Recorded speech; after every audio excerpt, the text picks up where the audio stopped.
টাইমসের south Asian bureau chief Mujib Mashal তার সাম্প্রতিক এক কলামে তুলে ধরেছেন ভারত পাকিস্তানের সাম্প্রতিক সংঘাতের একটা নতুন দিক। ৬ বছর পর কাশ্মীরে জঙ্গি হামলার জের ধরে দুই দেশ আবারও সংঘাতে জড়িয়েছে। মাসালের মতে এবারের পরিস্থিতি শুধু ভারত পাকিস্তানের মধ্যেই সীমাবদ্ধ থাকছে এমন নয়, বরং এটি যুক্তরাষ্ট্র ও চীনের বৃহত্তর ভূ রাজনৈতিক লড়াইয়েরই প্রতিফলন। পশ্চিমারা সামরিক সাহায্য দিয়ে ভারতকে শক্তিশালী করেছে, অন্যদিকে চীন পাকিস্তানকে অস্ত্র জুগিয়ে চলেছে। ভারতের একসময়ের নিরপেক্ষ পররাষ্ট্রনীতিতে এসেছে বড় পরিবর্তন। দেশটি এখন বিলিয়ন ডলারের অস্ত্র কিনছে যুক্তরাষ্ট্র এবং অন্যান্য পশ্চিমা দেশ থেকে, কমিয়ে দিয়েছে রাশিয়ার উপর নির্ভরশীলতা। অথচ এই রাশিয়াই ছিল শীতল যুদ্ধের সময় ভারতের প্রধান মিত্র। অন্যদিকে আফগানিস্তান থেকে মার্কিন সেনা প্রত্যাহারের পর যুক্তরাষ্ট্রের কাছে পাকিস্তানের কৌশলগত গুরুত্ব কমেছে, ফলে পাকিস্তান অস্ত্র ও সমর্থনের জন্য চীনের দিকে অনেক বেশি ঝুঁকে গেছে। বর্তমানে তাদের অধিকাংশ সমরাস্ত্রই চীন থেকে আসছে। এই সমীকরণ বদলে যাওয়ায় দক্ষিণ এশিয়ায় পুরনো শত্রুতা এক নতুন আর বিপজ্জনক মোড় নিয়েছে। এই পরিবর্তনের মূলে রয়েছে যুক্তরাষ্ট্র আর চীনের ঐতিহাসিক স্বার্থ। যুক্তরাষ্ট্র ইন্দো প্যাসিফিক অঞ্চলে চীনের প্রভাব মোকাবেলায় ভারতকে পাশে চায়। অন্যদিকে চীন তার বেল্ট অ্যান্ড রোড উদ্যোগ সহ অন্যান্য প্রকল্পে পাকিস্তানের ভূখণ্ডকে গুরুত্বপূর্ণ মনে করে এবং দেশটিকে সমর্থন জুগিয়ে যাচ্ছে।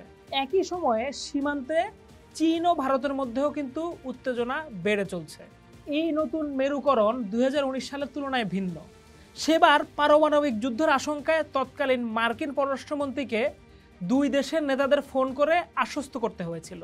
কিন্তু এবার কাশ্মীরে জঙ্গি হামলার পর মার্কিন প্রশাসন ভারতের প্রতি শক্তিশালী সমর্থন জানিয়েছে, যা অনেক ভারতীয় কর্মকর্তার কাছে পাকিস্তানের বিরুদ্ধে প্রতিশোধের সবুজ সংকেত বলে মনে হয়েছে। শীতল যুদ্ধের সময় ভারতের 2/3 অস্ত্র আসতো সোভিয়েত ইউনিয়ন থেকে, আর পাকিস্তানের ছিল মার্কিন বলয়ের গুরুত্বপূর্ণ অংশীদারিত্ব।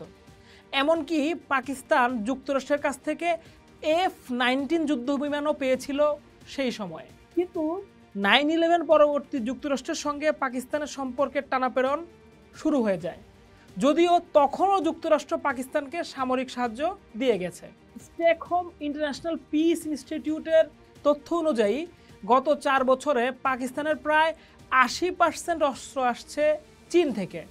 অন্যদিকে ভারতের ক্ষেত্রে এই সময়ে রাশিয়ার অস্ত্রের ভাগ কমে গেছে 38% হয়েছে, যেখানে যুক্তরাষ্ট্র, ফ্রান্স আর ইসরায়েলের মতো দেশগুলো তাদের প্রধান সরবরাহকারী হয়ে উঠছে। পাকিস্তানের F-19 বিমান রক্ষণাবেক্ষণে বাইডেন প্রশাসন সম্প্রতি $400 মিলিয়ন চুক্তি অনুমোদন করলেও 2019 সালে এই বিমান ভারতের বিরুদ্ধে ব্যবহার হওয়া নিয়ে বিতর্ক তৈরি হয়েছিল। সে সময় ভারতের একটি হেলিকপ্টার নিজেদের গুলিতেই ভূপাতিত হয়, যা ভারতের সামরিক সক্ষমতা নিয়ে প্রশ্ন তোলে। মূলত এরপর থেকেই ভারত সামরিক খাতে বিপুল বিনিয়োগ করছে। মুজিব মাসালের মতে এই অঞ্চলে ক্রমবর্ধমান জাতীয়তাবাদ, পারস্পরিক অবিশ্বাস এবং পারমাণবিক অস্ত্রের উপস্থিতি থেকে ছোট কিংবা উস্কানি ভয়াবহ সংঘাতে রূপ নিতে পারে। ভারত পাকিস্তানের ভবিষ্যৎ লড়াই তাই কেবল দুইটা দেশের মধ্যেই সীমাবদ্ধ থাকবে না, বরং তা যুক্তরাষ্ট্র আর চীনের অস্ত্রসজ্জিত দুইটা শিবিরের লড়াইয়ে পরিণত হওয়ার আশঙ্কা রয়েছে।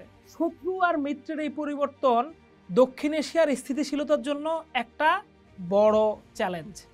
পোস্ট দেখুন, ভাবুন, করুন, থাকুন পোস্টের সাথে।